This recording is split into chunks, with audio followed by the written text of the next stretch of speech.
Welcome back to FPL Therapy, the weekly podcast hosted by me, FPL Raptor, where each week we are joined by a different guest. And for Game Week 35, I am delighted to say that we have Charlie Vant. Charlie is having an incredible season. As of recording, he is 144th in the world. I will link Charlie's Twitter down below if you want to follow his final 4 game weeks and also for next season, because Charlie also finished 7K last year and 1.2K the season before. So it's guaranteed 3 top 10K finishes, a couple there, very, very good. So clearly an elite manager. Charlie, how you doing, mate? Yeah, very well, thanks. Really good. Really excited to be here, so thanks for having me on. No worries at all, mate. I mean, they are pretty incredible finishes. What's the secret? A lot of luck, I reckon. Nah, not at all. No, it's fantasy football something that's probably always on my mind. So I think planning long term is probably my big strength. That's what I always look at. A long game week spread. Yeah. So yeah, I think that's probably my way of doing it. You said fantasy football was always on your mind. Can you tell people that what you just told me about your lecture when the assistant manager news came out? Yeah, so in game week would have been game week just before game week 24. They announced the double game weeks, all the double game weeks changing. And I was in a lecture when I saw it, and I had to leave my lecture because I realised pretty quickly that I wasn't aware of anything that was going on in the lecture. So I walked out half an hour early to get my head around stuff. We didn't have a very long to plan before the deadline, so yeah. If Charlie's lecturer is somehow watching listening, then that's a lie. That didn't happen at all. then that didn't happen. But yeah, very, very, very impressive. So how's this season gone for you? Has it been sort of steady gains the whole year? Did you have a flying start and you've just maintained? Like, how's the season look for you overall? Yeah, I think it's been pretty steady. I didn't have I wasn't high up at the start. I think sometime just before Christmas, I think when Isak started playing really well, I got him in pretty early.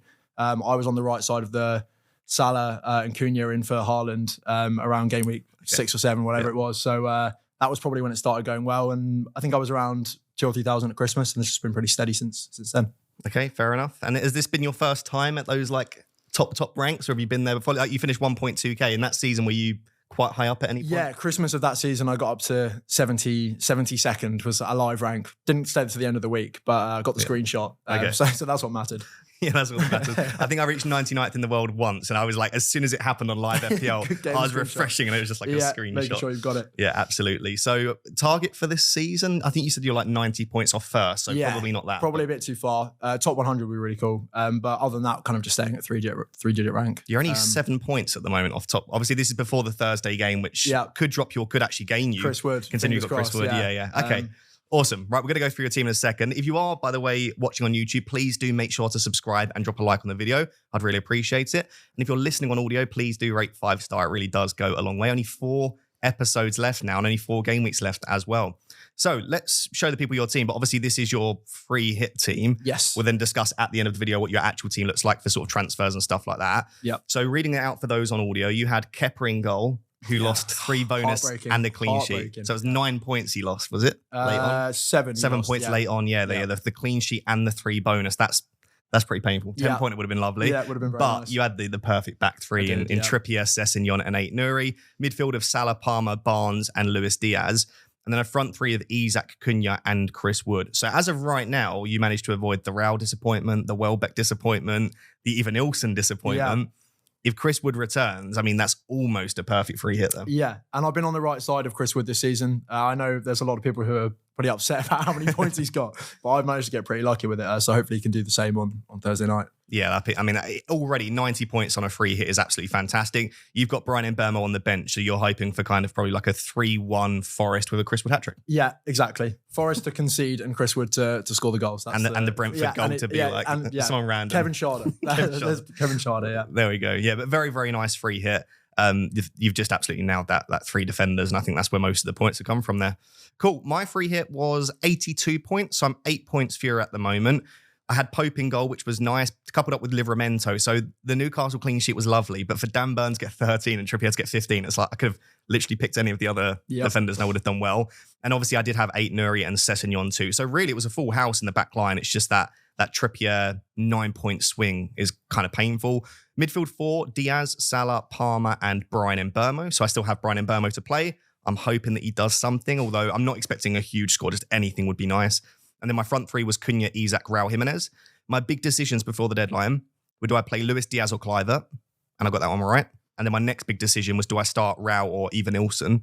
we spoke about this off camera, but when Evanilson got that early assist and Raul had blanked, I was like, oh no, that's a big swing. I was the same. So obviously the Evanilson red card was not only nice as a United fan, but also it was nice for FPL because it meant that the swing wasn't that big. Do you think it was a red card?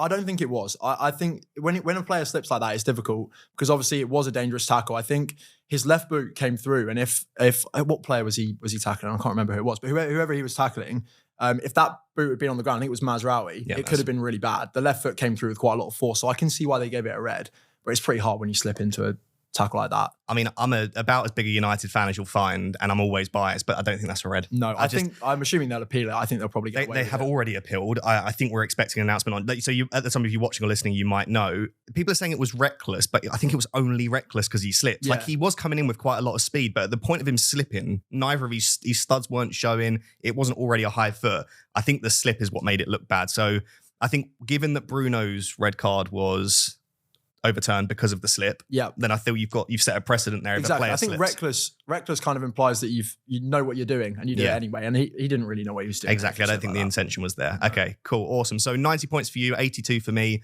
Both have a player left to play, which I think is better than a lot of people. They're probably all out. Yep. Decent free hit weeks overall. Very happy and something to look forward to on Thursday, hopefully. Exactly. Fingers crossed. Right. So the first thing to cover then, and I was really hoping before we recorded this that we would have an update on GAMEWEEK 36-37. I'm sure midway through this episode we will. So to caveat, we're recording this at 1 p.m. on Tuesday. We still don't know exactly what will happen with 36-37. So I want to take literally a few minutes just to explain what could happen, just in case. If at the time of you watching/listening, you already know, just skip a few minutes in advance and hopefully at that point we would have finished talking. So GAMEWEEK 37 is played basically at the same time as the FA Cup finals. The FA Cup finals on the Saturday, and on that weekend is the GAMEWEEK 37 fixtures. That means, therefore, that Crystal Palace and Wolves, and also Man City Bournemouth, those two fixtures cannot take place on the weekend of GAMEWEEK 37. The Premier League have two possibilities. They move it to GAMEWEEK 36 midweek, or they move it to GAMEWEEK 37 midweek. If they move it to the GAMEWEEK 37 midweek, it will be after the FA Cup, and that will cause no blanks, no doubles. If they move it to the midweek of 36, that will be before the FA Cup, and that would cause a double game week for Crystal Palace, Wolves, City, and Bournemouth, and it would cause a blank game week for all four teams in 37.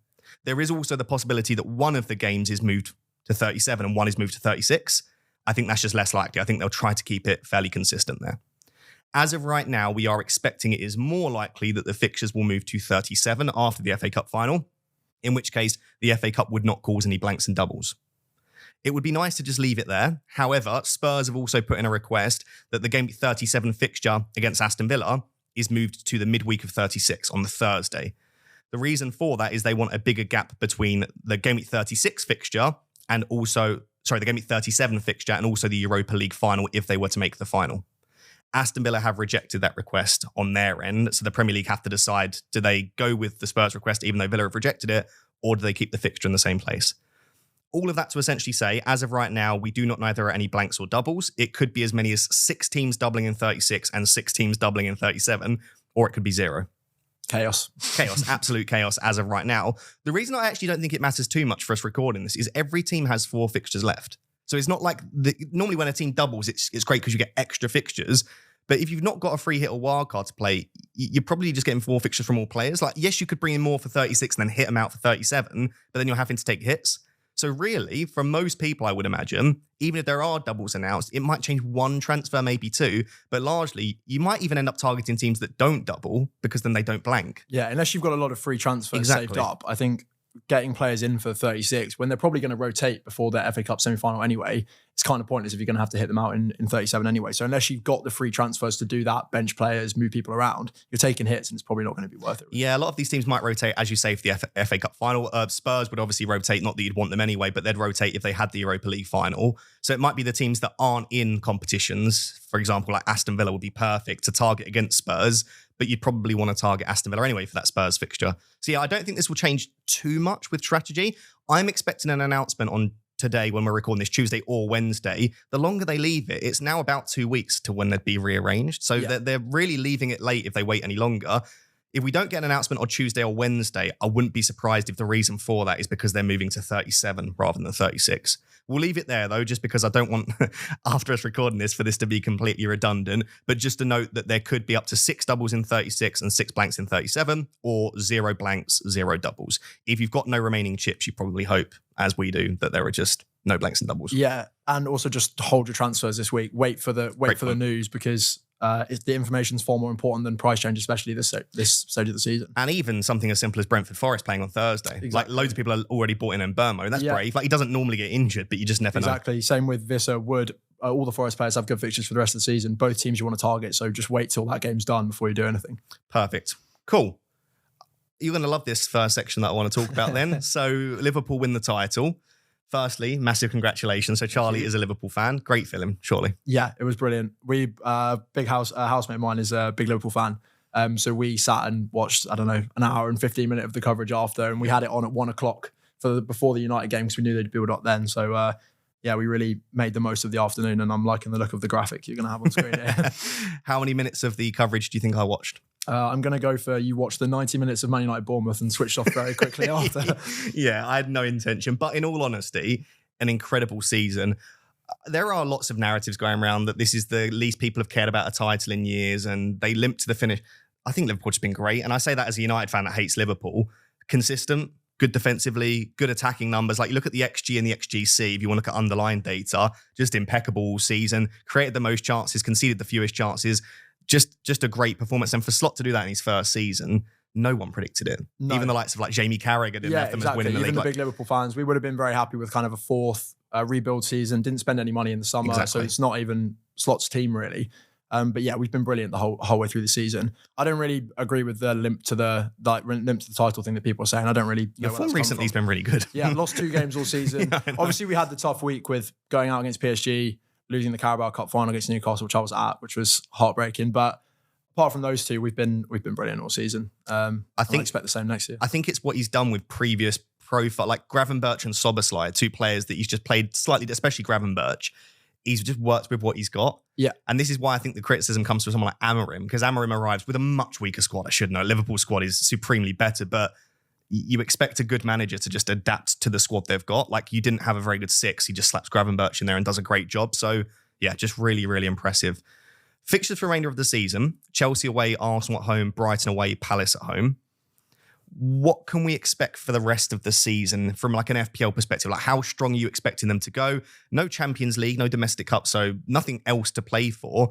But do you expect fringe players to start getting more minutes? Do you expect those players like Van Dijk, Konate, Salah to start getting benched? Or do you think you'll just go full strength? It's interesting with Slot because we don't know. With Klopp, we obviously watched him for a long time. We would have had a better idea of what he's going to do. With Slot, we've never really been in a situation where we've had dead rubbers, apart from maybe one game at the end of the Champions League where he played a completely junior side. But even then, it was because we had a game coming at the weekend that we needed to be ready for. So I don't think he's going to rotate too much. There's absolutely no way that Salah is getting left out of any squads, any teams. He's going to continue to play 90 minutes. He's chasing the records. He needs 3 assists for the assist record, which is 20 from De Bruyne and Henry. So 3 more for that. Goal involvements, he's level for all time in a 46-game season. He's already got the 38-game season. But Sturridge asked him, you wouldn't have seen, but after the game, Sturridge asked him on the coverage and said, are you chasing those records? And Salah listed them off. He knows exactly what they are. And there's no way he's going to let Slot leave him out when he's so close to them with 4 games left. So do you think all of this Salah worry is nonsense? Absolutely nonsense. He will play. Okay. He will continue to play the way he's played. The rest of the team, there's more chance. I think we could see people like Harvey Elliott and Curtis Jones come into midfield for a couple of games. Before this weekend, I thought Conor Bradley would play the rest of the season. Obviously have no idea what's happened to him. We didn't see anything about it before the deadline. Yeah. And they're probably all still drunk. So we haven't seen anything since the deadline. Yeah. So I'm not sure what's going on there, but I think Trent probably will play now that he's played that one. I don't think he's going to stay. People keep trying to find little pieces of information that owner posted something, trying to convince themselves that he's going to stay. But I think he's off, unfortunately. But I still think he'll probably play. Other than that, it's difficult. Quansah and Gomez could get a couple of games in at right back or at centre back. Gomez is going to be fit. Might leave Liverpool at the end of the season, so they might give him a couple of home games left. But I think it will be pretty similar to how it has been in terms of rotation. I don't think they'll change too much about it. So is it safe to say ignoring Salah, if you don't have Liverpool assets, you probably still wouldn't buy them now. Yeah, I don't think they're a buy. Maybe on the last day, home against Palace, probably might get team news before or have a good idea. Yeah. Someone like Diaz or Trent, and that could be good. But before that, I wouldn't bother. The fixtures aren't great anyway. Chelsea obviously still got a lot to play for. The Arsenal home game, even though that's technically a dead rubber, I think it'll be a pretty fiercely competitive game. Arsenal won't want to come to Anfield and lose. So I think they're difficult fixtures by themselves. I won't be buying any Liverpool players until the last day of the season now. Yeah, I like Trent for the final home game, especially if he is off. We know that. Off on the 66th minute for Connor Bradley, something like that you could imagine. Yeah. But yeah, I think if Bradley's fit, I still do worry about Trent starting every single game. Yeah. Because it'd be madness to not just give Bradley a little bit more game time. Slot has said that he needs to play consecutive games. If you know Trent's off, you want to give him that final home game, of course. But outside of that, why are you not giving Bradley the time? Yeah, Liverpool need to know what Bradley can do playing weekend after weekend, because he's not done it. Last week was the first time he started 3 games in a row in the Prem for Liverpool, ever. Yeah. So if he's going to be the main right back next season, which everyone seems to think he's good enough for, it's different doing it week in, week out to doing it in an odd game here and there. So I think he does need to kind of have those minutes. But it just depends how fit he is. I don't think, obviously, Trent's fit enough to play the minutes. And I don't think Slot will completely leave him out, freeze him out just because he's going. Yeah. But I think if Bradley's fit, it makes sense from a Liverpool perspective to play him. Carragher spoke about it a couple of weeks ago and said they need to know. We need to know if we need a backup right back, if we need someone who's going to be our first choice right back, good to know now rather than find out 10 games into next season when the window's closed. Exactly. Absolutely. So don't buy any Liverpool assets. Don't sell Salah. Yeah. Nice and simple. Captain Salah and forget about the rest. Yeah. Awesome. So just a brief look at the fixtures before we start looking specifically at players to buy. So on your screen, I've got the fixtures for the final 4 game weeks. And what I've done is removed any predictions. This is just, if there are doubles and stuff, it wouldn't affect the fixture difficulty because they're the same 4 fixtures. They'd just move from 37 to 36. But this is on Fantasy Football Hub, ordered by fixture difficulty. Best fixtures in the league for the final 4, Ipswich. I don't think anyone's doing that. But if you wanted to the lap for Everton, Brentford, Leicester, West Ham, he probably will get a couple of chances, I'd suppose, but no one's really looking at Ipswich. In second is Nottingham Forest, a team that we've not seen there. Obviously, GAMEWEEK34 fixture. Crystal Palace, Leicester, West Ham, Chelsea. That's quite a nice run. The only fixture there you'd argue maybe traditionally wouldn't be that great is Chelsea, but it's at home, final day of the season. Yeah. If they need to win that at the City ground, I would go as far as saying that is the most dead cert win they could possibly have. Like Forest at the City ground in a game they need to win are just exceptional. I know Chelsea might need to, but that might play into Forest's hands a little bit. So before that, to have Crystal Palace, Leicester, West Ham. Palace away is not a great fixture, but I just think overall that's a nice set. And Forest have something to play for. Yeah. How much do you buy into this narrative of, for the final 4 weeks, buying players that have something to play for? I think it definitely does matter. I do think like even teams like Wolves have really good fixtures. If Cunha's going to play, he's brilliant for the rest of the season, even though they've got traditionally nothing to play for. I still think some of those games end up, but Brentford, wouldn't be surprised at all if Brentford have 4 3-alls in a row between now and the end of the season. They're that kind of side. But having something to play for, definitely, especially Forest defence, the games will be a lot more heated. The crowd will be up for it. I think last day of the season, always a team at home on the last day of the season. There's so many good teams. At the end of this season, the fixtures on the last day, there's some really good teams to target. But I think, Forest between now and the end are definitely a good side. Yeah, we've got Southampton in third again. So Ipswich and Southampton make up the top 3. The reason for that is obviously Ipswich play against Leicester. Southampton have Leicester as well. Obviously, Leicester then play against Ipswich and Southampton. So a lot of these teams are playing against each other. It's how much you want to buy into it because, someone like a Jamie Vardy, as we'll discuss a bit later, could do really well against Southampton and Ipswich, but then he's still playing for a team that are getting relegated. So in fourth at Everton, not a great team, Everton, but they've got Ipswich, Fulham, Southampton, Newcastle. Ipswich and Southampton both at home. If I was on a wild card, I'd have double Everton defence. I really would. I don't think I'd go double. I don't think I could. I've seen Andy Martin's got his double Everton defence and has been shouting about it, but I wouldn't go double Everton defence. I just think they're just not that good a side. I don't think. I can see you'll often get last few games of the season more goals. So I think for the fixtures, if there was an Everton attacker that was remotely standout, then you could maybe go for one, but there aren't any. Beto's not been starting every game. It's a shame that McNeil's only just coming back from injury because if he was getting like good minutes, he could be quite a good point. But also, I think there's so many good players to pick from. I just think maybe it's a bit Liverpool bias, but I'm quite happy to just steer clear of Everton for the rest of the season. I'm not too interested in any of I don't think it's a priority to transfer him in, but I think definitely on a wild card, I'd have at least one. And you could have like a Pickford and O'Brien. Yeah, exactly. I think you could definitely go for Pickford for the rest of the season. I think he'd be a good pick, especially on wild card. Yeah. But I wouldn't be using any transfers for them. Yeah. Leicester in 5th in terms of fixture difficulties. Yeah, Leicester, Southampton, Ipswich in the top 5. No interest for me, but they do have Southampton and Ipswich themselves. Bournemouth in 6th. I'm surprised at this and this isn't my fixture ticker, this is the Fantasy Football Hub one, but I guess having Leicester at home is such a good fixture that to have a fixture like that puts you into the top 6 there.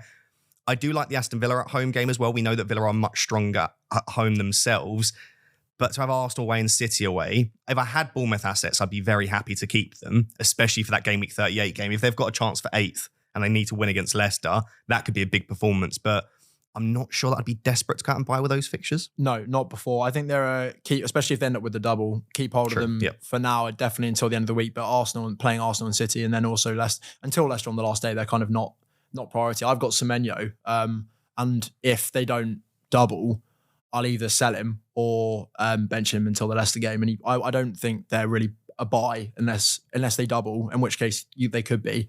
And then obviously game week 38, someone like Evan Nilsson, Kluivert, Kirkes could be very good for the Leicester home game. Yeah. Brentford are the team that everyone's looking at right now, and rightly so. They're 7th on this fixture ticker. Manchester United is officially a green fixture at home, which is quite a sight. Then Ipswich away, then Fulham at home, then Wolves away. All of those look like fixtures where Brentford could both keep a clean sheet and also score goals as well. Yeah. Just makes sense. On a wild card, I would hands down have 3 Brentford. I'd have Mbeumo, Wissa, and a defender, probably like a Collins. Yeah, there's absolutely no reason not to, especially in Mbeumo and Wissa. They're like Kane and Son from Brentford. They're brilliant. You just know it's almost like Isak and Murphy do it a little bit, but when one gets a return, you're like the other one's the other ones that. Yeah, I hate seeing Mbeumo or Wissa pop up as a goal when I own neither, and I'm like, well, the assist is definitely coming. The other one, well. yeah, exactly. But yeah, they've got good fixtures, definitely. City, obviously, Wolves and Southampton in the next 2, followed by Bournemouth, Fulham as a set of 4. Really, really nice. It's just how much can you predict Pep Roulette? Will there be Pep Roulette, right? They've got the FA Cup final, but no Champions League. And finishing in a Champions League spot is probably more important than an FA Cup win for them right now. Like, they've got the silverware. They cannot finish outside a European place. So I wouldn't be surprised if he goes more full strength in the league even. Yeah, if Pep had a choice now, lose the FA Cup final and get in the Champions League, he'd take it. Yeah, absolutely. That's definitely the priority for them. I think they've definitely in the last few weeks changed the way they're playing. They've changed the way they're playing with the fullbacks, which is why we've had Savio and Doku on the bench. Yep. Fullbacks are playing higher. O'Reilly's getting up, Nunes are getting up, and they're playing with those as the width, which means they're more solid in the middle, which has made them, in general, in FPL terms, more boring. Yep. They've scored less goals than you would have expected, but maybe kept a couple more clean sheets. They were really lucky to keep one against Forest in the cup. The second half of that, Forest could have had 3 or 4. Gibbs White almost scored one of the best volleys I've ever seen in my life for hitting the crossbar. But yeah, I think they're still a team to target. Guardiola looks absolutely nailed on, even though he's playing in the kind of centre-back position. I can't believe he scored in the FA Cup. Yeah, Marmoush assist. Guardiola goal, yeah. Well, and also the Ismail Assar brace and assist as well. Would have been a really nice week for my team. Yeah. And a lot of people's teams had we had the FA Cup results. Yeah. Sarr's been really frustrating this season. I had him I got him in game week 20 or so when they had Southampton home, and I had him for 8 or 9 weeks, and he did absolutely nothing. 1 assist in 8 or 9 weeks, despite putting up 0.5 XGI every single game. Sold him because I thought there's 3 better Palace for the double and for the blankets and double. And then, I missed him for the week where he got the Ipswich points. He got 15-11 a couple of weeks in a row. Didn't have him for that. Brought him back, and then he's been rubbish again. And Eze keeps scoring, so it's been very frustrating. Sarr just blanks, huge score, blanks out, and it's an annoying thing because it looks like his huge scores come in the wrong competition. Yeah, exactly. But yeah, we shall see.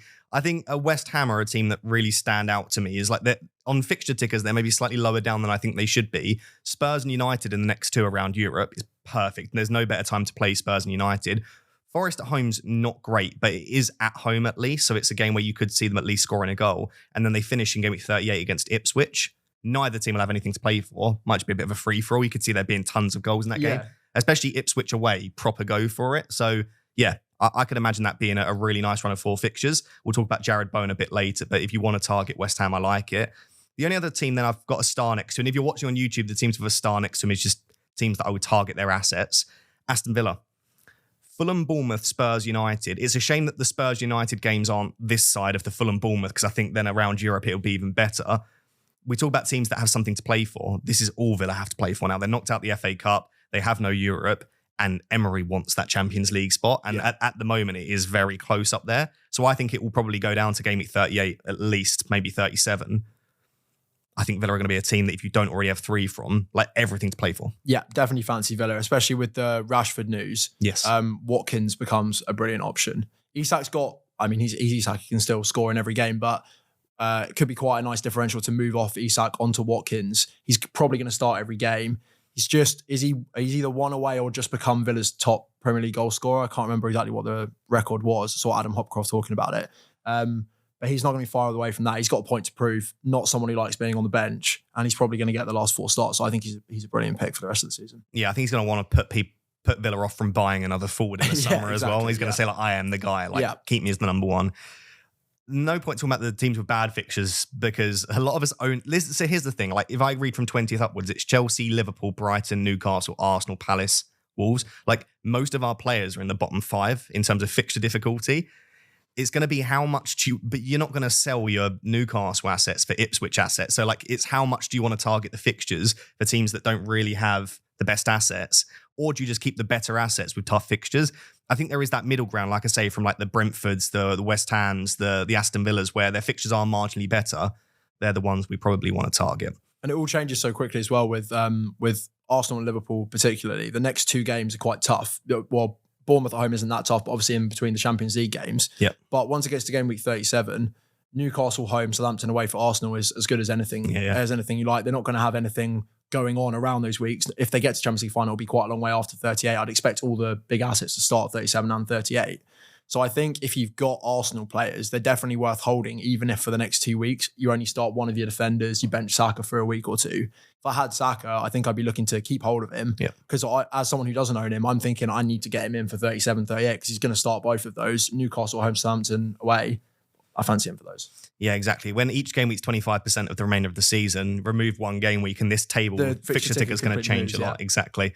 Cool. So on your screen now, I've basically made a list, and this is my list, not Charlie, so he can absolutely roast the list. But it's basically players to buy in order of priority.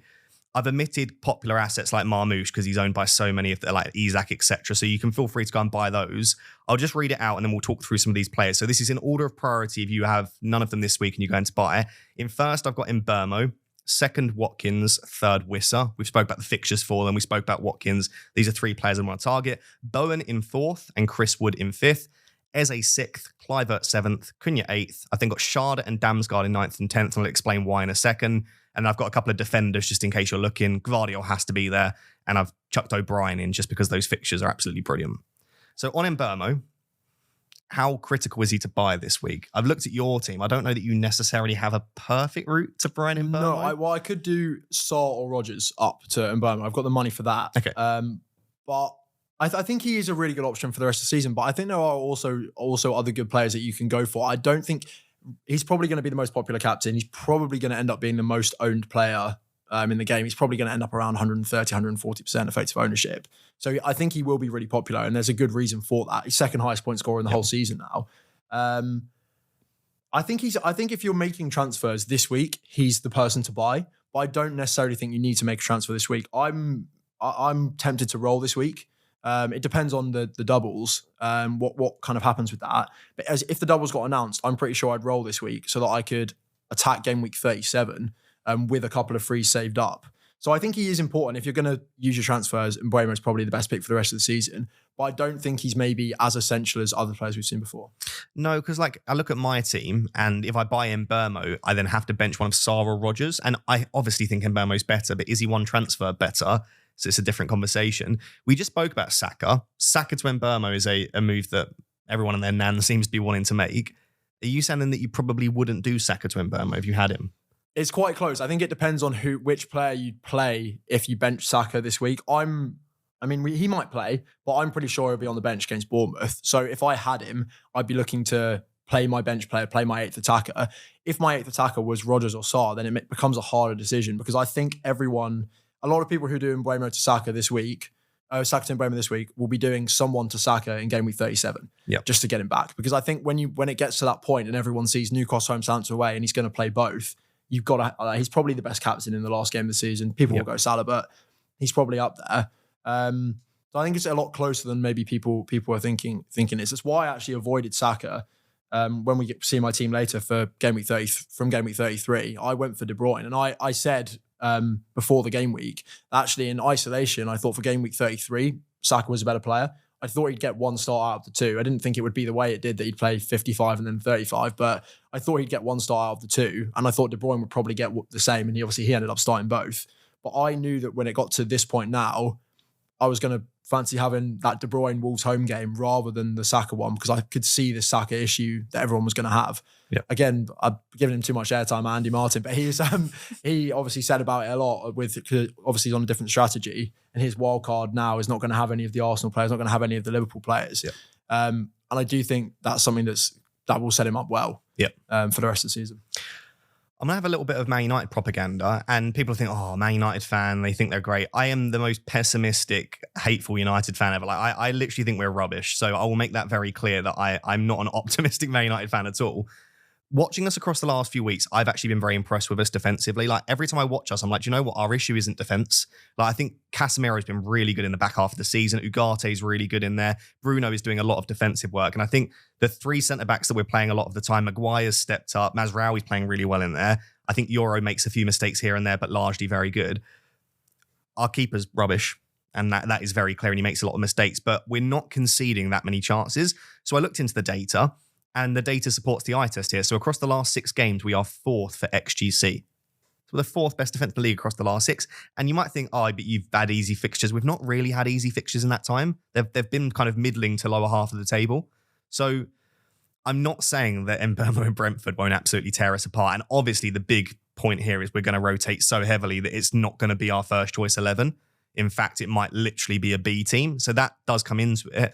But United in this system right now are defending marginally better. So I don't think it's as good of a fixture as it maybe would have looked. But the rotation element, I still think it's a fixture to target for sure. Yeah. And obviously we know that Brentford have got great fixtures. Wissa just continues to go so under the radar because Mbeumo is that guy, but double up if you can. Yeah. Like, if you've got a free spot in the attack, I would argue that Wissa's as good as Watkins. It's very, very close. And considering the saving of what is that, over 2.3 million. Yeah. Especially when we might also everyone might suddenly need the money for Haaland. I think that is something that's worth thinking about. If we were in a world where the double game gets announced and then Pep says on Thursday, Haaland's fully fit, he's going to start this weekend, everyone's going to want Haaland, he's going to be the best captain in 36. Yep. Even if the double doesn't happen, Southampton away, Bournemouth at home, if he just randomly was fit again, everyone would suddenly need to find 15 mil, which would be quite interesting. Yep. People would be ripping up their teams to try and get back to him. So I do think the saving is worth thinking about just on that off chance. But yeah, this is a brilliant play. He's under overlooked even all season. And I mean, I think I'd probably prefer Watkins. I think I'd agree with your order of Watkins and Wissa here. But this is a brilliant pick, I think. We spoke about Watkins. So Rashford was confirmed out by Emery for some weeks, was the latest update we got. And then David Ornstein, who's very good for this kind of thing, said that he's expected to miss the rest of the season, but could be available for 37 against Spurs, assuming that it takes place on the Sunday, not the Thursday. If it takes place on the Thursday, that's less likely. Bear in mind, Rashford can't start 38 because it's against United. We're probably in a position where Rashford doesn't play any remaining games for Aston Villa this season, maybe at all. Watkins is just a brilliant option. Like, I'm really annoyed because we had the option to go for Watkins for the double. Not only did he outscore Watkins in that Isak in that week, but now he's a better option for the remaining games. So I'm feeling a bit frustrated that I didn't make that move, but that we wasn't to know this would happen. Any chance of you getting Watkins, or are you focusing on other stuff? I think it's unlikely without an injury. I'm not that hot on Crystal Palace for the rest of the season. The fixtures are okay. Forest at home, Spurs away, Wolves at home, I think, is their next 3 before Liverpool on the last day. But they've got the FA Cup final, which is their biggest day out that they're going to have. That will be the absolute focus for the rest of the season. They're too far off, really, to think about Europe. I think it's very unlikely. So I expect them to rotate. They rotated against Arsenal. Eze played 55 minutes in the Arsenal game, and he didn't start the game before.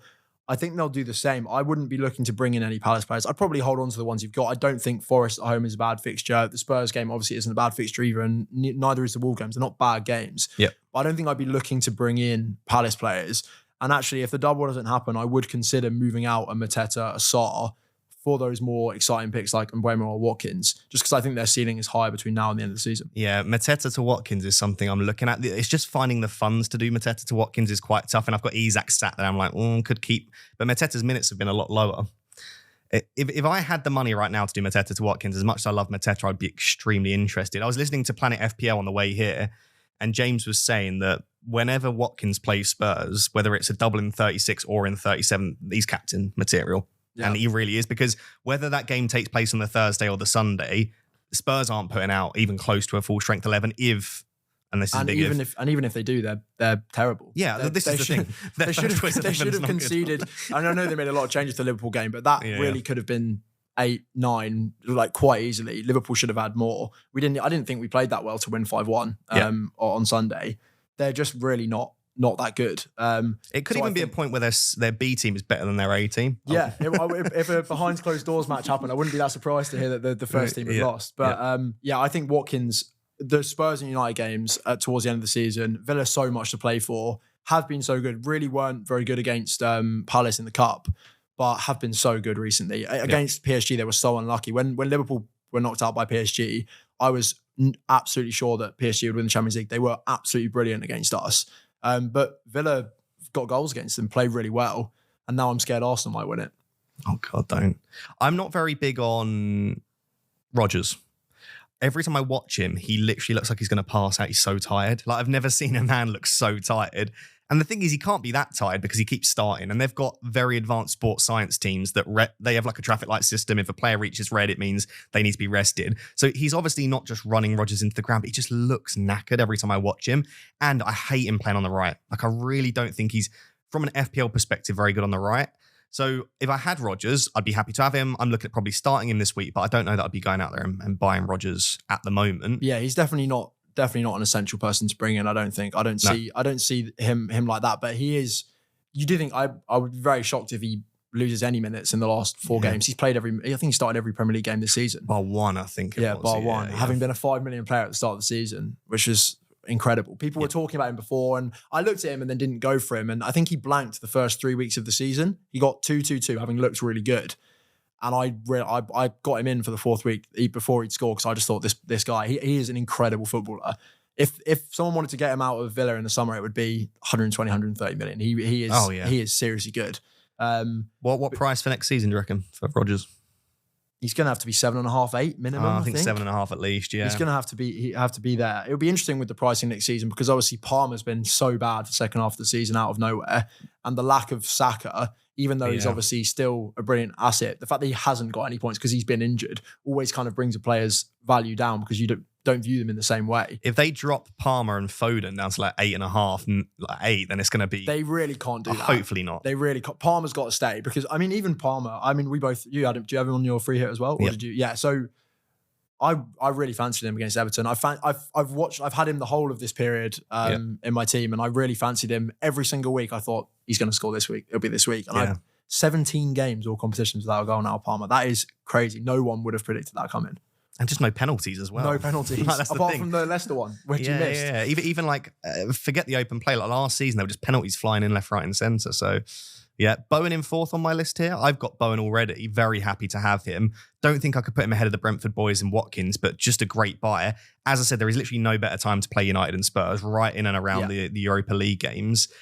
And he's just so consistent. So I looked, he's only scored more than 10 points on 2 occasions this season, right? Which was 12 and 12. So he's not got a very high ceiling, but he's also not blanked for 3 consecutive games at any point. Wow. And there aren't many players that just don't blank for consecutive games very often. It's only on a couple of occasions he's actually blanked for 2 games. So he usually returns most of the time, but it's lots of 6, 5, 7, 8. He's got quite, I think, like 4 or 5 9-pointers. In terms of buying Bowen, I don't think it really matters whether he gets you 4 6-pointers or a 10 and 2 blanks. Like, it doesn't matter how they come as long as you get the points. So I think it's actually good that he returns on a consistent basis. But we'll discuss captaincy in a second. I'm looking at maybe giving him the armband. Having such a low ceiling is a bit off-putting. Like, we see the likes of Palmer and Mbeumo, they can go absolutely humongous. Yeah. And Bowen, for whatever reason, whether that's West Ham don't create enough chances, or whether that's him just doesn't go for the jugular when he's got a return, whatever the reason, we've seen on a fairly large sample size now that he doesn't go as big. What do you think of Bowen over Mbeumo for people that want to go a bit different, or do you just think Mbeumo is just a much better asset? We were saying off camera about the penalty taking aspect of it, and I'm the same as you, that penalty takers just feel like the way to go, especially when they've got that home game. Yeah. It's a good fixture, if it's a bit closer. But at the same time, in my mind, the Spurs home game is such a good fixture. And you said maybe there that he has a bit of a lower ceiling, but I don't know, against Spurs, I still feel like I wouldn't be at all surprised to watch him score a couple against them. West Ham have been really disappointing. When they got Potter, I thought they were going to be a really good side. When they announced Potter, it was whenever it was, ages ago, and the assistant manager was kind of around, I was thinking that's going to be so perfect for table bonus towards the end of the season. Potter's going to get him playing really good football. And actually, I think next season he probably will, because I really like Graham Potter as a manager. But they've just been really disappointing, I think, West Ham, and he's maybe the shining light. He's the only West Ham option I'd consider at all. Yeah.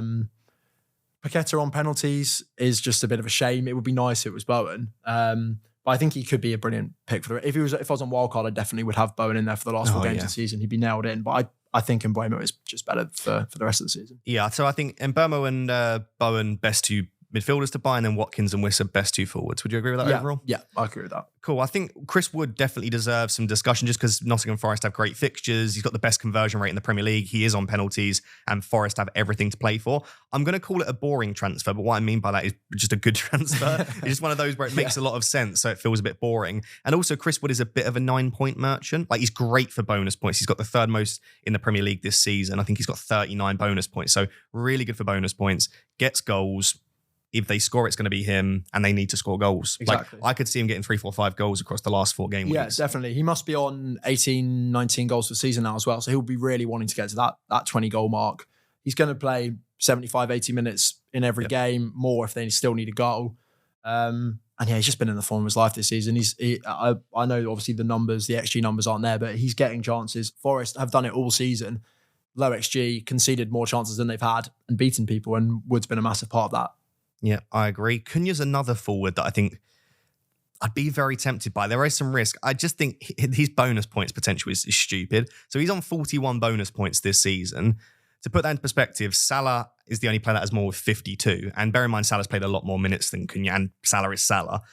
Mbeumo, who's the 2nd top scoring player in FPL, of course, he's only on 28 bonus points this season. So Cunha has an extra 13 bonus points.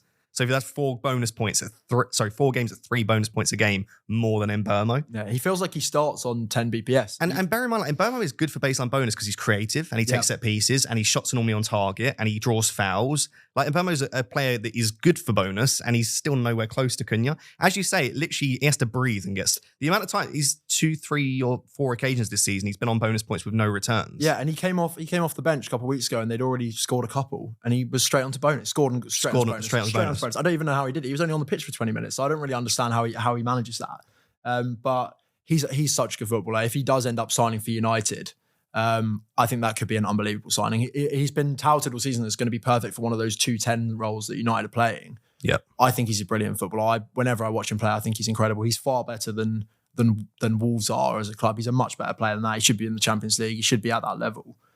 Starting for Brazil, obviously. It's just whether he starts. A good friend of mine was on Wildcard last week, and he sent me his draft and asked me to have a look at it. And I said, I reckon go Visser over Cunha for the rest of the season. I probably would, yeah. Hasn't gone very well so far. I don't think he's going to be very happy when he looks at his team and sees that Cunha's got 15 at the weekend. But if he's going to start, he's in the top 3 forwards for me for the rest of the season. I'd have him. We've all obviously got this Isak, Marmoush, Mateta front line. I think he's better than all of them for the rest of the season if he starts. I'd probably be looking at Watkins, Visser, Cunha as a front 3 for the rest of the season if I was on wildcard. Yeah, I don't blame you at all. I mean, do I expect him to start? I kind of just do. Yeah, I do now. I didn't before this week, but the fact that he started, goal, couple of assists, it was relatively well received by Molineux, despite people saying before that he might get a little bit of hate. I think he starts the rest of the season. I suppose the only concern would be is if in the next 1 or 2 weeks, like there's verbal confirmation of Cunha to United and that starts getting a lot of noise and people see him around Carrington. Like if he does anything where it's even more so I'm leaving and joining Man United, whatever club it is, then maybe it might be worth the risk though. I just looked, he was on 76 in the BPS system for 2 goals, for 2 assists and a goal. Like that's obscenely high. Like 8 Nuri, who's good for baseline bonus, got an assist and a clean sheet. is on 44 in the bonus point system. Jose not Sarr even close. saved the penalty and clean sheet 34. Yeah. Yeah, Cunha will get you bonus with just a single assist, which makes him brilliant. And this list is non-penalty expected goal involvement per 90 over the last 10 game weeks. You can see that Cunha on 0.66 is well clear of anyone else on the list. So his underlying data is also exceptional. So yeah, definitely worth considering. Yeah. But if he does get benched, I wouldn't be like hugely surprised in 1 or 2 games. Yeah, bonus will be really interesting, I think, going into next season. Whether they change it around a little bit, because I mean the penalty save from Sarr and then not getting any bonus points. Whether they end up with a system, I know people have said maybe if you get between 30 and 41, 40 and 52 on the BPS, like whether they do it like that and hand out more bonus points, maybe, or whether they change it round. Because people like Cunha are kind of game breakers in that sense and on the bonus sense. If they're going to pick up bonus every single time, Cunha essentially gets 7 points for a goal. Yeah, I'd like to see defenders rewarded a bit more as well. Like this has killed off defenders in terms of if a defender keeps a clean sheet and gets no attacking return, unless there are very few returns in the game, like a 1-0, they're just not getting close. Yeah. Especially like centre-backs used to be enormous for bonus points, but it's dropped off a little bit this season because Wissa scoring the only goal in the game is no different than Brentford keeping a clean sheet. That's just as important for the overall result. So yeah, let's see. Speaking of Brentford, 2 players I've got in 9th and 10th. I'm not saying these are 9th and 10th necessarily in priority, but just due to their pricing, I wanted to discuss them is Schade and Damsgaard. 5.1 million for Schade, 4.9 million for Damsgaard. They both seem to be fairly nailed. So Schade has started 11 games in a row. He only got less than 80 minutes on 2 occasions, so he looks relatively nailed. Damsgaard has started 16 of the last 17. So many assists in the Premier League this season. Been remarkable. Schade is probably slightly closer to goal, more likely to get you a goal. But I just look, Schade has not scored since game week 25. Yeah, for ages. He's not scored for a long time. So I say he's closer to goal. His underlying data is pretty poor. It's rubbish. He's had I had a look on the way up here and he's had, I think 4 of his last 6, he's had no shots. 0 XG. So, but he's one of those players. I like I was saying earlier, I could see Brentford just scoring for the next 4 weeks. I could see them getting 3 goals a game. When did he get the hat-trick? Was that this season or last? It was this season, but it was really early. It was like, I want to say game week 7, game week 8, something like that. Game week 13 against Leicester. 13. He got 3 goals and an assist in 69 minutes. 23-pointer was it? 23-pointer in 69 minutes. So he didn't even play the full game. Yeah, a point every 3 minutes from he was on the pitch. That's pretty good. That is ridiculous. Yeah, he's the kind of player. I mean, maybe it is a little bit of bias towards that game, but it feels like he's the kind of player that could explode suddenly. Yeah. Damsgaard as well, really interesting. Such a good footballer. And when Brentford signed him a couple seasons ago, he was just off the back of one of the Euros or World Cup, whichever one it was. And I'd watched him playing and had thought he was brilliant. And he scored a couple of free kicks, was really good on the Euros Fantasy or whatever it was. And I thought when they signed him, I thought he was the perfect like Eriksen replacement. He was going to be absolutely brilliant for them. Then he kind of had a bit of a slow start. And even now he's still flying under the radar. But yeah, he's been getting assists all season. They don't have hugely high upside. I know Schade got the hat-trick, but that's not coming every week. And Damsgaard just gets assists here and there. He's going to get 6 pointers pretty much. So I would expect maybe each of them to get 1 to 2 attacking returns across the last 4 weeks. I wouldn't bring them in ahead of Mbeumo or Bowen, but if you're looking to fund a Haaland, maybe if that becomes a thing, or you want to move João Pedro to Watkins or something like that, then look at them as potential options. And all you need is a bit of luck. They get a goal and an assist in 1 game, and they've paid back what you're paying for them. Yeah, they're a punt. I wouldn't be bringing them in unless I was either on wildcard and fancied the maybe even triple up on Brentford attack. Yeah, because I'm not that convinced that Brentford will keep too many clean sheets. So if you wanted to go for the triple up, but other than that, I wouldn't be going for Schade or Damsgaard for the last 4 games. Yeah, absolutely. Cool. Any other players you think worth mentioning? Players to buy? The only one who's not on there that I think is De Bruyne. It's a bit interesting because I was pretty hot on De Bruyne before game week 33. Yeah. Really expected him to start in the cup semi, and it's kind of thrown me off a little bit because my kind of thinking of it was De Bruyne is in their best side.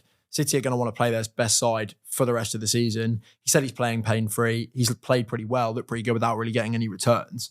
Maybe it's a little bit of a romantic option, and that's why I like it. He's only got the 4 games left at City, 2 home games left.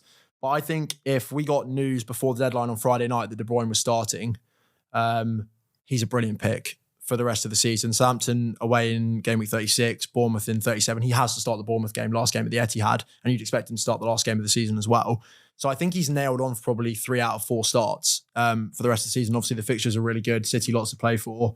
Someone who can always drop in a 15-pointer. So I think De Bruyne if I was on wildcard, I definitely would have De Bruyne. I would agree with that, yeah, for sure. I think it's with transfers. Like I'd struggle to bring him in ahead of Mbeumo and Bowen, who are just going to play every available minute for their team. I agree. If I had to make one move this week, it would be Mbeumo.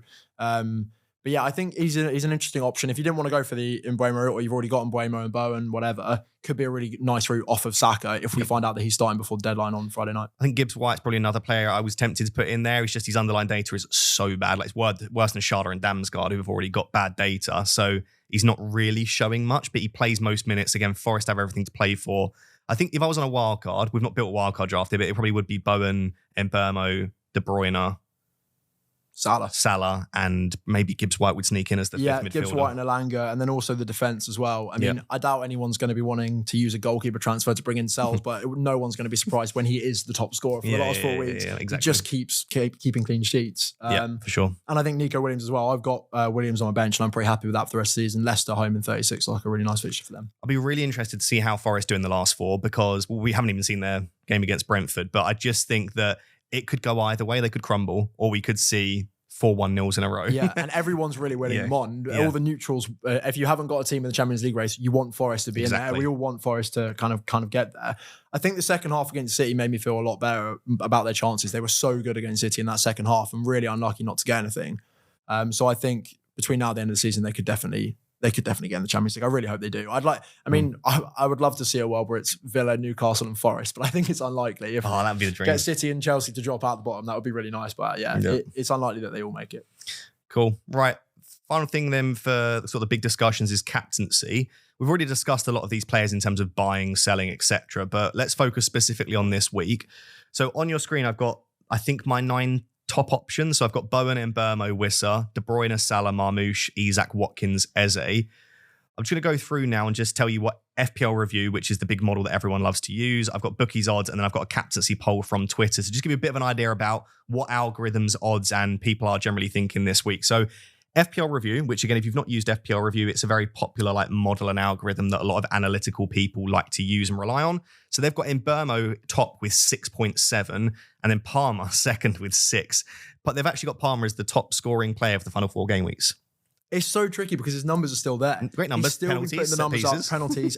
No one can deny the fact that he's a brilliant footballer. No one's captain him against Liverpool. No one's captain against Liverpool. No one's buying him realistically. Yeah. I fought for him on the free hit and then kind of felt unsurprised when he did nothing. Exactly. So I don't think anyone's going to go near Palmer really. But yeah, they've got Mbeumo first, then Palmer second, Marmoush just behind with 5.9 expected points in third, Wissa fourth, Bowen fifth, KDB 6th and Salah 7th. So they've got Salah way down this week, and that's kind of a common theme. So FPL Review say Mbeumo's the guy. If you don't want Mbeumo, Palmer or Marmoush. Bookies odds have Marmoush top at the moment, and Bookies odds will change a lot throughout the week. So if Haaland might be back, that will change it, etc. But Marmoush currently top with 48% chance of a goal.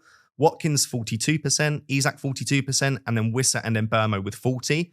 Palmer with 39, Salah with 38, and I've added KDB. He was like 15th or 16th, down at 29%. Bear in mind, though, that this is goal scoring odds, and the likes of Marmoush, Salah, KDB, maybe Mbeumo have also got a lot of assist threat. Yep. So that would obviously bump them up a little bit as well. And then I ran a captaincy poll on Twitter this morning. Mbeumo on 42%, Marmoush 27%, Salah 19%, and then other 12%. And the most popular other picks were KDB, Isak, Bowen. So FPL Review and captaincy FPL Review and general Twitter, like Mbeumo, bookies odds like Marmoush. Where are you currently leaning at the moment for captaincy? I think I'm currently leaning towards Mbeumo. But if we get news of De Bruyne starting before the deadline, I will be really tempted to go for him. There's something about that Wolves home game. Obviously, he scored the four goals against Wolves a few years ago. But there's something about that fixture that I just really like for De Bruyne. And I think it's a really open week. We haven't had one for a while where it's kind of been a captaincy choice. Obviously, with the doubles, it kind of forces you to go one way or the other. So it's been a while since we had a big split on it. So I think it's a good week to go different. The captains it will be a week where people gain from their captain. I think, like I said earlier, I think Mbeumo will be top around 130, 140. Salah will probably be similar. So people will gain from their captain this week, which maybe we haven't really that much for the last few weeks. Can't go wrong with going Salah. I don't think. Chelsea's numbers have been really good at home. Their defensive numbers have been really good over the last few weeks. Obviously, still got stuff to play for, but if there's one player in the Liverpool team that hasn't been drinking, it'll be Salah. Yep. I saw a picture of him this morning in his gym at home. So he's he's chasing that record. Chelsea, even though they've been good, are still not that good as a defense. And I think Salah will fancy himself in that Chelsea game. So I don't think you can go wrong with Salah. City boys are good. Mbeumo is good. Bowen's a good outside. I think the penalty taking thing is important and would probably make me lean to Mbeumo over Bowen. But the Spurs home game is a really nice fixture. Yeah, I'm very eager to see how that, because like, let's say Man United win, this would never happen, 4-0 and Spurs lose 2-0. You'd expect Spurs to be the team to rotate a lot heavier for their second leg. So that might leave me Bowen. If both clubs are losing by 1 or 2 goals, which is highly possible, then I think both will rotate heavily. So I'm very eager to see those games. I also want to see how Mbeumo gets on against Forest as well. And if United put in another good defensive performance, it might be enough to just sway me a little bit. If ownership wasn't a thing, I'd probably buy and captain Mbeumo this week. Seeing how many people are suggesting it and seeing every model and algorithm having him top, it just puts me off at this stage of the season. I kind of want to take a bit more of a risk. Never nice to captain someone against your own team as well. Exactly. Sat there, it's a lose-lose, really. I'm used to it. You're probably not used to it because you don't captain players against Liverpool, but I'm used to captaining players against United. I don't mind doing it. I've done it on various occasions this season, but I just think, I don't know. I think how much I expect the two teams to rotate will make me lean one way. I did say to you off camera, if Haaland's ruled out, I think Marmoush is the standout to me. Yeah. And the only reason I say that is when we look at multiple routes to points, he is the only player here alongside Mbeumo, I think, that takes penalties and a lot of set pieces. Yeah. And so, again, he doesn't need to have a pen. Marmoush can have a terrible game, no penalties, and whip in a corner and get an assist, as we saw with the Guardiola goal in the FA Cup. So he doesn't need to have a good game. Whereas let's say Wissa, if Wissa has a bad game, he blanks because he's not got set pieces, he's not got the pens. So I do like Marmoush for multiple routes to points. And I do think that Wolves at home, with everything they've got to play for, I'm expecting 3-0 City. Yeah. I think they'll put in a statement performance there. I would expect something similar. He's such a good footballer as well, Marmoush. He's such a brilliant signing for them. They've maybe missed the mark a little bit with the Savinho and Doku signings, haven't kind of become what they want them to be. But Marmoush looks the real deal. I didn't have him between game week 29 and game week 32. So I watched all the City games behind the sofa, and he just looked like he was going to score constantly. He could have had so much more in that time, I felt really lucky. He got 12 in 29 scored blanked against United, but scored in 31. And when I got him in, I felt so relieved. And then he's done pretty much nothing since then. But yeah, he's a brilliant pick. Really interesting as well. I was surprised when they listed him as a forward when he came. Yep. Because he played as kind of like a attacking midfielder type. I wouldn't say he's more of a striker than like a Salah is. He's playing off that left side, even with Haaland out. He's been kind of doing that. I think he would have been a complete game breaker if they put him in midfield, because he would have got the extra point for the goals all season if he's on penalties as well. Yep. So it'll be interesting to see what they do for him next season. But I think he's probably, him and Mbeumo are probably the two most sensible captaincy picks this week. There's just something quite romantic about De Bruyne, or as a Liverpool fan, I could definitely always get behind just captain Salah and forget the rest. I'll be very interested in Marmoush positionally, like you said, what they do with him next year. I think Cunha's another interesting one, because he's largely playing as like a left 10, but he's had a couple of games as a striker, and he's not really a midfielder in any sense of the word. I think Cunha's more likely to stay as a striker than Marmoush is, but they'll probably still leave Marmoush, because if he does go into midfield, he really would be a game breaker, because he really is that good. I expect him to score 15, 20 goals a season for City from now on. I'm already excited for next season about these players like prices. Exactly. I think I could own Cunha and Marmoush. Okay. I think the only other player that's going under the radar for captaincy is Isak. I always say I would much rather a player get loads of big chances and miss them all than not get the chances in the first place. And Isak in recent weeks, he had a little spell where he was getting no chances. He's had tons in the last 3, 4, 5 games. And Isak is one of the best finishers in world football. I will maintain that. I don't think he's a bad finisher. So I think he's just in a bad run. So when it clicks for Isak, it clicks hard. And he's the sort of player that can go massive. And Brighton are shipping goals at the moment. Yeah, exactly. So I actually really don't mind a captaincy punt on Isak. Maybe not the best fixture on paper, but still one I expect him to do well. Yeah, I completely agree. Definitely a game where no one's going to be surprised if he bangs in 13 points, and will probably be completely overlooked for captaincy. Anyway, and Brighton have been shipping goals. Newcastle still loads to play for. That's why another reason why I don't think I will sell Isak for the rest of the season, even though they've got a couple of difficult games. I just think they're going to be so desperate to get in the Champions League. Also, nothing else going on for them now as well. Such a good side. I think they'll keep scoring goals. I think they'll keep winning games. So don't think Isak's a bad choice at all. Something I like to do sometimes when I'm choosing between players, benching, captaincy, is I like predict the way the game will go, like predict the result. Yeah. So if I step back and say what I think Newcastle Brighton will be, 3-2 to either. I could see goals in that game quite a lot. Whereas if you were to ask me Brentford United, I think Brentford win 2-1, 1-0, 2-0, something like that. And so if I think Newcastle score more goals, maybe even in Isak. So I don't know. It's not that I think Mbeumo's bad, and I think United will probably get beat quite comfortably by Brentford. I just don't like how many people are doing it. And this is probably why I'm not 144th in the world. But when I see a lot of people do something, I like to sometimes go the other way. So we'll see. At the moment, my captaincy is not on Mbeumo because I don't own him. We'll discuss that in a second. Cool. Right. Next section is some quick fire questions, which you've not seen. So best of luck. But I've got 6 quick fire questions. All I need you to do is give me a response in like 5 to 10 seconds. So you can give a bit of justification or you can just go one word. Okay. I don't mind either way. Who is the best captain for Game Week 35? Mbeumo. Would you rather buy Wood, Wissa or Watkins this week? Watkins, if money doesn't matter. If money does matter, Wood or Wissa? Wissa. Would you sell Saka for Mbeumo for free this week? Yes. Would you do it for a -4 hit? No. Who is a differential pump for the final 4 weeks that could win you your mini league? Kevin De Bruyne. Start Rodgers or Sarr for Game Week 35? Rodgers. Start Munoz or Livramento? Munoz. Smashed it. He's literally not seen those, but it looked like he'd already seen them and planned for them. Very, very nice. Cool. Right. The next thing we'll do then is the prediction game for FPL Therapy. So each week we ask our guests to select 3 differentials below 10% that they think will perform well for the upcoming week. In Game Week 34, Tom's predictions were Bowen, Evanilson, and Iwobi. Unlucky with the Bowen red card, in all honesty. Could have come away with a lot more if he didn't get sent off. But that unfortunately doesn't quite get him on the leaderboard. And in Game Week 33, we'd obviously now seen the second half of Oscar's predictions for the double. He got 26 points with Kivior, Ruben Dias, and Marino, which pushes him into joint second. I have discussed for next season, for like doubles, I think I'm going to have we're just going to go against me, the guest, each week, because otherwise... That's a bit of an unfair advantage for the double games. The top 2 are Harry and Oscar, who had the 2 big double game weeks. So next season we'll make it a little bit more fair. But for Game Week 35, you've actually given me some really nice, and they are like proper differentials, a couple of these. So we'll start with number 1.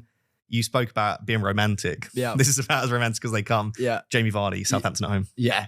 Such a good fixture, best fixture of the season. Vardy's on 198 goals for Leicester. 2 more. 2 more. 2 in 4 games. Goals. Come on. You'd think he does it. Second to last home game. Obviously missed a penalty again last week, but definitely still going to be on them. They're not going to rotate him off those. No. So he's going to start. He's going to play 70, 80 minutes. He's going to be on penalties. Southampton are the worst team in the league. I think he's a really nice punt. Not someone I'd bring in for the rest of the season. But if you're on a free hit this week or you fancy taking a 1 week punt on a wild card or something like that, fancy Jamie Vardy for maybe get to 200 in this game. Brace in this game. Perfect. Another player we did actually discuss already, not scored in a little while, but Kevin Sharder. It's just a fixture, I guess. Yeah, I just thought I'd pick a really random one, really low owned, as starting every week, but hasn't returned, hasn't done anything recently. But everyone's talking about Mbeumo and Wissa. Yeah. Man United's a good fixture. Fancy them to, I would expect the game to be higher scoring than 1-0, 2-1. I think it's more likely to be 3-2, 3 or something like that. Okay. Maybe he'll get involved. Thought I'd go for an outside one, went for Sharder. Fair play. And then I guess you had to as the third and final one. Yeah. Kevin De Bruyne. Yeah, absolutely love the man. It's such a good fixture. City got a win. If he starts, he could go huge. Maybe it's a little bit of kind of remembering what he used to be rather than how he's been recently, because he hasn't really had too much by way of chance in the last few weeks. But yeah, I think the Wolves game's brilliant.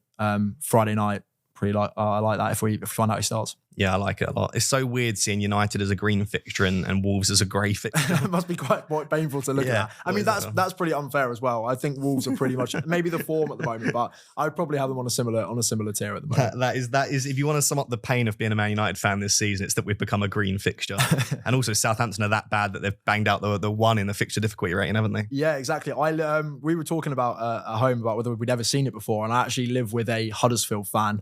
And he reminded me that was we have seen it because it was Huddersfield. I remember I had captain like Aguero against Huddersfield, I think, and it was a dark green fixture. Yeah, I think he was at that game at the Etihad. Probably. And I think Aguero banged in a few goals. Yes, definitely. So yeah, it's very strange. I wonder if next season the promoted teams will be dark green or if they'll only bang it out if they're having a real stinker again. It kind of feels silly that they've got the one FDR and don't ever use it, or we haven't seen it for a few years. I don't think they'll do it from the start. It feels a bit disrespectful, so maybe that's why they don't do it.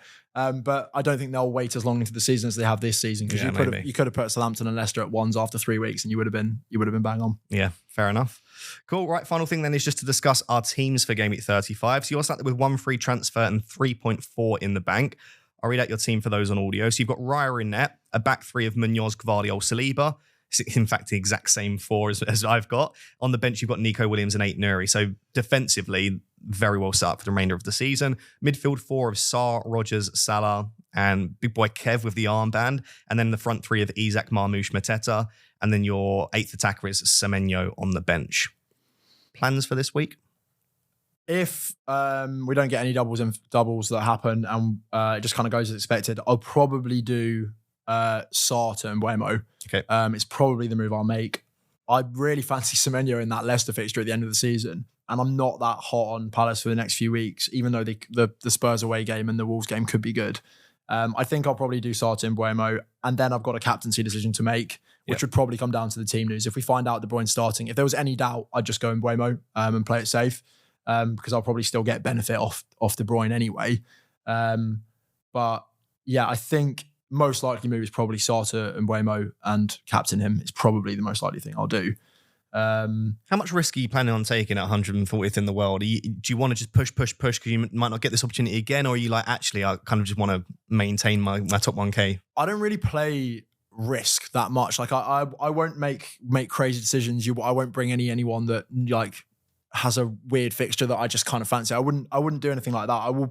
I was thinking about it actually a few weeks ago, because maybe a few weeks ago it was kind of within reach. I was kind of still 80, 90 points off the top and I had 7 or 8 game weeks to play with. And I thought about it and I actually thought the thing that's kind of got me to where I am is playing the way that I've always done it. And actually the biggest differential you can really have, everyone always talks about, if I'm chasing rank and what that kind of stuff. But if you play the same way the whole season, that's a differential in itself. Most people don't do that. Yeah, they make mistakes trying to get a bit clever. Yeah, and it's combinations of players rather than players themselves that are often differentials. So I won't be bringing in anyone random. But I also, if there's, if there was a captain that was really popular that I didn't fancy, I wouldn't just captain them just for the sake of, protecting rank. I would captain the person that I think is going to get the most points. Yep, absolutely. Any other plans for the remainder of the season? Players you got your eye on, or is it just going to go week by week at the moment? I think the ones we've spoken about are really interested in Watkins. Again, not absolutely set on having Mateta. It will be interesting to see what happens with City. If Haaland does come back, does Marmoush, you'd imagine he keeps starting, but what does that do to Marmoush and De Bruyne? I could find a way to get Haaland in there. If he does come back, you could see a couple of teams with Haaland, Marmoush and De Bruyne, or Haaland, Marmoush, Gvardiol, and that would be quite nice coverage on the City attack. So I'd be interested in doing something like that. But other than that, it's just kind of reacting to the doubles if they do come. I made transfers to set up for a way that meant that, so all of my bench players, not anymore, but before the FA Cup semi-final, they all would have had a chance of doubling if all the doubles came forward. So whatever happens with the doubles should mean that a couple of my bench players would be ready to come in for that. So I wouldn't need to make too many transfers, and then I could cover off the blank game week in 37. Perfect. Yeah, I think you're really well set up. It should be, famous last words, touch wood, it should be a strong end to the season, I think, with that I team. hope so. Yeah.